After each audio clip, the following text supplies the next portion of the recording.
Hey world, this is MJ, and this is your ESPN of boxing, and this is how to make boxing great again. Like, subscribe, comment. This is your extended version of the Boots Ennis versus David Avanesyan card came on yesterday, July 13th at the Wells Fargo. So to start it off, you had Khalil Cole versus Ritter. In that fight, it was a Southpaw versus Orthodox. Khalil Cole was the Orthodox fighter. Um, and basically, if you know, a southpaw's kryptonite is the right hand, and that's basically what started the fight and what ended the fight. So Khalil Cole caught him with a solid right hand. It might have been a hook or a cross, but then from there, Ritter was on shaky legs the rest of the fight. Khalil Cole walked him down, caught him in the corner with a uppercut, caught him with another uppercut. Then the ref stepped in and stopped the fight. So the next fight is Sky Nicholson versus Diana Vargas, the featherweight WBC. This went 10 rounds, but Sky Nicholson pitched a shutout. I had it 10-0. She beat her with just a jab and foot movement. She looked real good. I'm not sure who else is in the division, but my whole thing is you will need a little more when you hit that top level than just the jab and footwork. But we still got to see because at the same time she might actually be that special with that's all she needs. All right, the next fight is Jaleel Hackett versus Peter Dobbs. So this is the co-main, and Jaleel Hackett's from DC. First of all, shout out to Jaleel Hackett. The noticeable things that I saw: Jaleel Hackett was 21 years old, 5'11", and I think Peter Dobbs was 34 with a 5'8", 5'9". Jaleel Hackett had Kenny Ellis in his corner. Shout out to Kenny Ellis. If everybody knows, Kenny Ellis is in the corner of Tank Davis. And Jaleel Hackett has sparred Tank Davis multiple times. So early in the fight, Jaleel Hackett was coming forward. He wanted to make it a fight. He was coming forward. He was targeting that body. Salute to him for doing that. You know, as a younger fighter, he showed his maturity. He definitely showed his maturity. Going to the batting, setting everything up with the jab, finishing everything with the jab. You know, he did stand in front of him a lot, but at the same time, the shots wasn't really doing too much. Let's see.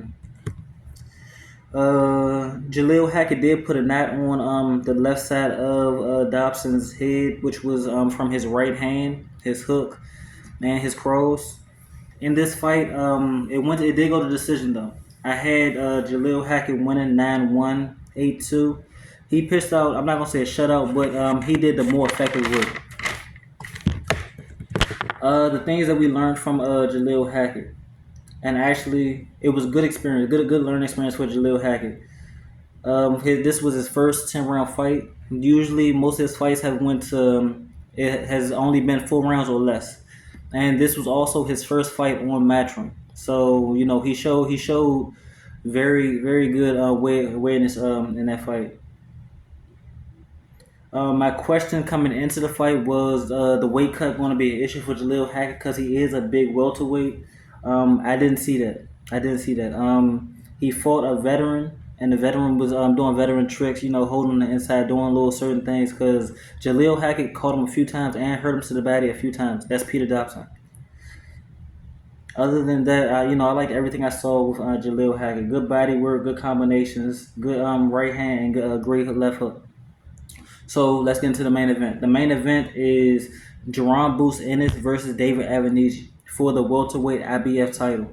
So in this fight, the first round, Boots Ennis was using his jab, power jab, and that was snapping David Avanesyan head back. It was a moment in the first round where I wasn't sure if David Avanesyan got hurt with the jab, but you know, salute to David Avanesyan. He came to fight. He definitely came to fight. He did everything he could.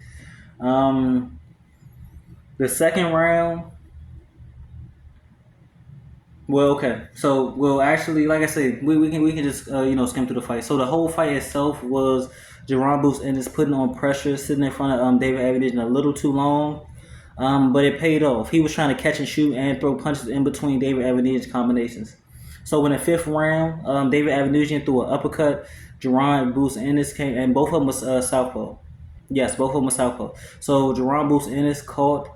He didn't even catch the uppercut. He slipped the uppercut. Still step back a little bit and came over with the left overhand left hand, which put David Avanesyan down.